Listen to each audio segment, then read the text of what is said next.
আমাদের সঙ্গে থাকুন, আমরা চেষ্টা করছি। এই যে দেখেন গোকুল মেট যাকে বলা হয়, এই গোকুল মেট আপনারা দেখতে পাচ্ছেন। গোকুল মেট বা বেহুলা লক্ষিন্দরের ভাস্করগড় নামে সাধারণ পরিগণিত হয় এবং স্থলটিতে আপনার 1934-37 সালে প্রত্নতাত্ত্বিক খননের ফলে 172টি বন্ধ প্রকোষ্ঠের সমন্বয়ে গঠিত 13 মিটার উঁচুতে এই মঞ্চের ধ্বংসাবশেষ অনাবৃত হয়।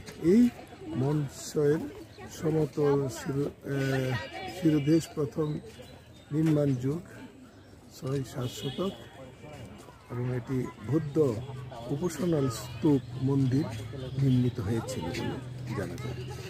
আপনারা দেখছেন, আমরা এই পাশের অংশটা তুলে ধরলাম। গোকুল মেট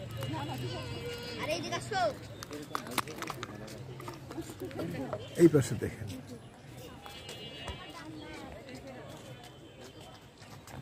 সকাল থেকে সন্ধ্যা পর্যন্ত অসংখ্য দর্শনার্থীরা এই স্থানটি পরিদর্শন করেন।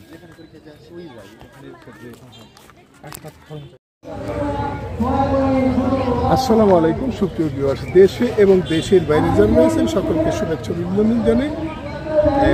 বগুড়া জেলার বগুড়া সদর উপজেলার গোকুল থেকে, গোকুল বেহুলা লক্ষিন্দরের ভাস্করগড় যেটাকে বলা হয়, সেই স্থান থেকে আমরা আপনাদেরকে শুভেচ্ছা অভিনন্দন জানাচ্ছি বিএসটিভি চ্যানেলের পক্ষ থেকে। তো এখানে একটি কথা আছে যে বেহুলার প্রাচীন বাংলার সুবিখ্যাত মঙ্গল কাব্য মনসা মঙ্গলের প্রধান চরিত্রে চাঁদ সদাগরের পুত্র লক্ষিন্দরের স্ত্রী সতীত্ব সাহার কন্যা বেহুলা, অর্থাৎ বেহুলা যে ভাস্করগড়, সেই স্থানটা আমরা তুলে ধরলাম। আপনারা দেখতে পাচ্ছেন মিশনে রয়েছে এই বেহুলা লক্ষিন্দরের। এটা বগুড়া উপজেলা থেকে 10 কিলোমিটার উত্তরে, মহাস্থানগড় থেকে 2 কিলোমিটার দক্ষিণে রয়েছে। এখানে যে বিষয়টা আমরা উপস্থাপন করতে চাই সেটা হলো যে বেহুলা লক্ষিন্দরকে নিয়ে যে গল্প কাহিনী কথাবার্তা যাহা রয়েছে তা মানুষই কল্পকাহিনী হিসেবে জানে, কিন্তু এখানে এসে সত্য তথ্যটা পাওয়া গেল যে এখানে একটি স্থাপনাও রয়েছে। এই স্থাপনার সঙ্গে থাকবেন, প্রত্যেকটি কক্ষ এবং পুঙ্খানুপুঙ্খানুভাবে আমরা তুলে ধরার চেষ্টা করব। ধন্যবাদ সকলকে।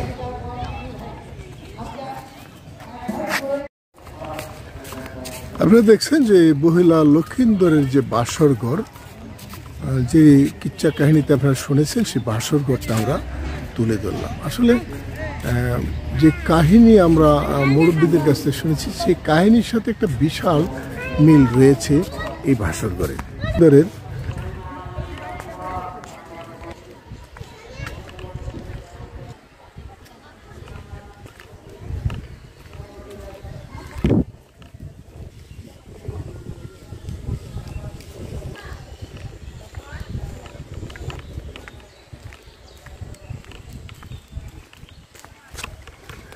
আসলে এটা আমরা যারা বিভিন্নভাবে বই পুস্তকে পড়ে থেকে আমরা কল্পকাহিনী মনে করি, কিন্তু আজকে সত্যিকার অর্থেই প্রমাণিত হলো, আমার নিজের কাছে লাগলো যে এটা কল্পকাহিনী নয়, প্রাগ ঐতিহাসিক যুগের একটি সত্য ঘটনা অবলম্বনের যে কাহিনী, সেই কাহিনী। মনসা দেবীর যে কুমন্ত্রণা এবং মনসা দেবীর কারণে যে চাঁদ সদাগর তার ছেলেকে লক্ষিন্দরকে রক্ষা করার জন্য যে ভবনটি নির্মাণ করে পুরা চিত্রটা তুলে ধরার চেষ্টা। আমরা যে বিষয়টা মনে করি যে ভাস্করগড় বলতে একটা খাট, একটা কক্ষ, একটা রুম, এই বিষয়টা আমরা মনে করি, কিন্তু এটা আমার এখানে এসে দেখলাম যে এটা একটা খাট, একটা কক্ষ, একটা বাসা বাড়ি, এটা নয়।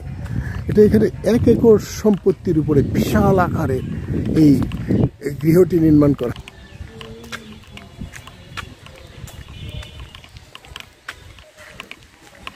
এই প্রাচীর ভেদ করে বেহুলা লক্ষিন্দরের ভাস্করগড়ে সর্প দংশন করে লক্ষিন্দরকে হত্যা করলো। এই বিষয়টা আপনারা কমেন্টসে উল্লেখ করবেন যে এটা কেমন ধরনের যে জটিল কাহিনী। আর পাশে আপনারা দেখছেন যে একজন মানুষ মারা গিয়েছে, তার জানাজা হচ্ছে পাশে।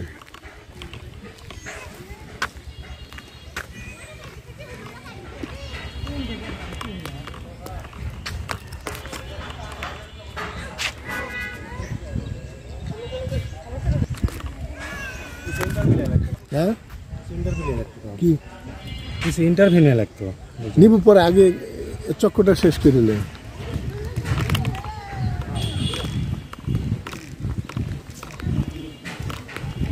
ইন্টারভিউ নেওয়ার মতো লোক পাইতেছি না, খুঁজে বের করে ফেলাবো। এই যে প্রধান ফটক ঘেঁষে এখানে এই বেহুলা লক্ষিন্দরের ভাসর ঘর। এটা ভাসর ঘর বলতে যে কথাটা বলা হয়, এটা আসলে এটা একটা বিশাল আকারের উঁচু ডিবি একটা স্থাপনা। এটা কোটি কোটি টাকা ব্যয়ের ইট দিয়ে নির্মাণ করা হয়েছে। কল্পনা করা যাবে না এখনো কত কোটি টাকার সম্পদ রয়েছে এই বেহুলার ভাসর। আসসালামু আলাইকুম সুপ্রিয় ভিউয়ার্স, দেশে এবং দেশের বাইরে যারা রয়েছেন সকলকে শুভেচ্ছা অভিনন্দন জানাই। বগুড়া জেলার বগুড়া সদর উপজেলার গোকুল থেকে, গোকুল বেহুলা লক্ষিন্দরের বাসরঘর যেটাকে বলা হয়, সেই স্থান থেকে আমরা আপনাদেরকে শুভেচ্ছা অভিনন্দন জানাচ্ছি BSTV চ্যানেলের পক্ষ থেকে।